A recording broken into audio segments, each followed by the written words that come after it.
MariaDB ColumnStore is a database engine that stores data using a column-oriented model. ColumnStore is designed for bigger datasets and it can be used as a storage engine starting from MariaDB 10.5.4.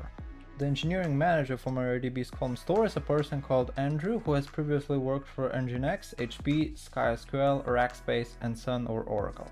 The first fact about MariaDB ColumnStore is that it is column-oriented and massively parallel in that every single node within MariaDB scales up, taking advantage of CPU power.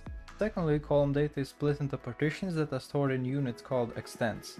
In ColumnStore terms, an extent is a measure that stores each column in the table, and once a single extent is full, a new extent is created. Data must be imported into ColumnStore with a utility called cpimport. The utility accepts any file containing data separated by a delimiter and has a couple of working modes that can be used. If date values are stored in ColumnStore, they must be in an appropriate format too. For data storage, ColumnStore supports S3 and compatible services.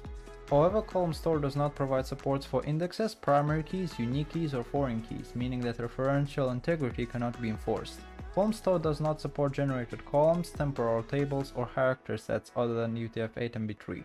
ColumnStore also does not support hidden or invisible columns, and it does not support certain data types supported by other storage engines within MariaDB.